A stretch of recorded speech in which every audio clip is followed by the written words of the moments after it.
तो जो भाषा ये समझते हैं उसमें समझाया जाना चाहिए।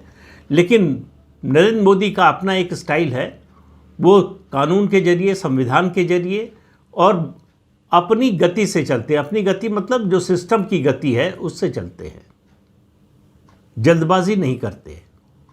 लेकिन उनको मालूम है कि लक्ष्य क्या है, पहुंचना कहाँ है। ये तो फंस गया है, ये जाएगा जेल, ये पक्का है। तो जेल जाएगा तो रोएगा भी बहुत, और रोना तो इसने शुरू कर दिया है। इसने पहले प्रधानमंत्री को गाली दी, फिर सरकार को गाली दी, अब देश को गाली दे रहा है। तो देश के खिलाफ मैं तो कई बार कह चुका हूँ, फिर कह रहा हूँ कि ऐसा कानून बनना चाहिए कि देश के खिलाफ बोलने वालों और देश के दुश्मनों का एजेंडा चलाने वालों के खिलाफ सख्त कानून बनना चाहिए। उनको सख्त से सख्त सज़ा मिले जिससे दूसरों के लिए उदाहरण बने।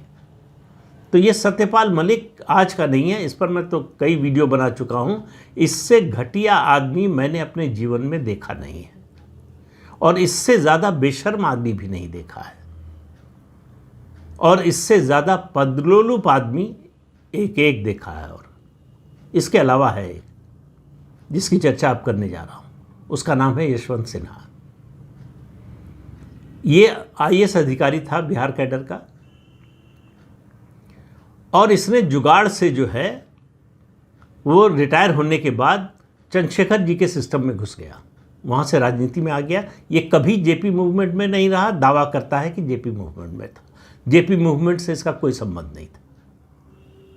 चंद्रशेखर जी के यहाँ आ गया, चंद्रशेखर जी की कृपा से उनकी सरकार में ये वित्त मंत्री बन गया, तो इसका स्टेचर बढ़ गया। तो इसको गलतफहमी हो गई कि ये परम विद्वान है, इससे बड़ा विद्वान कोई है ही नहीं। और चंद्रशेखर जी के साथ रहते हुए इसको राज्यसभा मिल गई जब सरकार गिर गई उसके बाद, क्योंकि इसने बिचौलिए का काम किया। अजीत सिंह और चंद्रशेखर जी की पार्टी का मर्जर कराया, उसमें भूमिका निभाई सुब्रमण्यम स्वामी के साथ। तो दोनों को पुरस्कार मिला, दोनों को राज्यसभा की सीट मिल गई।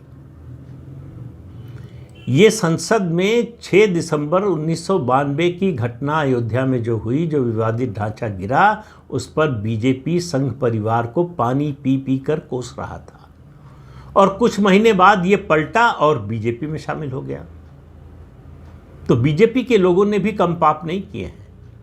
पता नहीं कैसे आडवाणी जी इससे प्रभावित हो गए, और ये आडवाणी जी के ही खिलाफ हो गया आखिर में, जब उन्होंने राज्यसभा नहीं दी 2004 में चुनाव हारने के बाद।